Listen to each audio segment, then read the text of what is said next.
Masok ako ng Lotte Department Store mag-isa at naligaw ako paglabas kaya na-late ako sa simba. Hindi ko na mahanap ang exit. Pagbaba ko kasi ng escalator, hindi ko napansin na sa basement na pala ako. Bago pa man ako makarating sa mall ay nasitan na rin ako ng isang matandang Koreano dahil nahagip siya ng kamera. Paglabas ko pa may dalawang patrol car. Ganito kasi yun.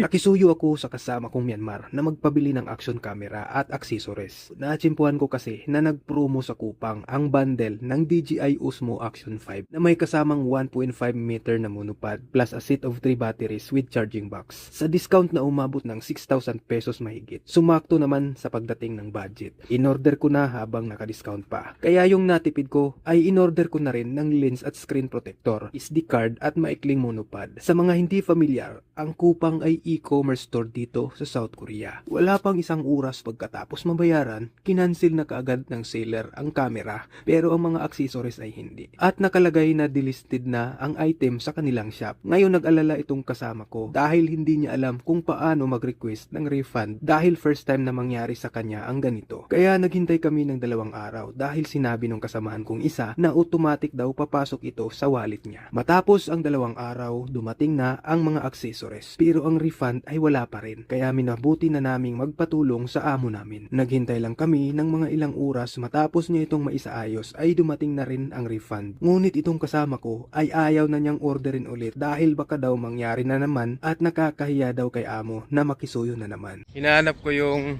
Lotte Department Store dito sa Jongno District. Ngayon, napilitan akong maghanap ng physical store ng DJI dahil gusto ko talagang bumili nito at nakalaan na talaga para doon ang budget ko. Hindi ko po ito pinag-ipunan. Itong ipinambili ko nito ay galing sa tax refund ko dito sa South Korea. Mapapasana all ka rin talaga sa tax refund na maipambili mo na ng camera at may pang studio pang sobra. Habang ako'y naglalakad papuntang mall, napadaan ako sa isang lumang palasyo dito. Dito may mga tao na tumatambay at may isang grupong pumansin sa akin at nag-ayang kumain. Ngunit nung ako'y palabas na, may humabol sa aking matanda na nanita dahil binidyo ko daw sila. Nasa gilid lang sila kumakain. Nagkunyari na lang ako na dinilit ko ang video dahil intentional din talaga na binidyo ko sila habang kumakain.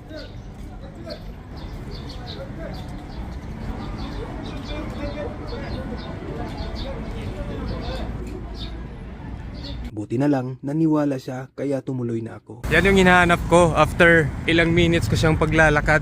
Kagi.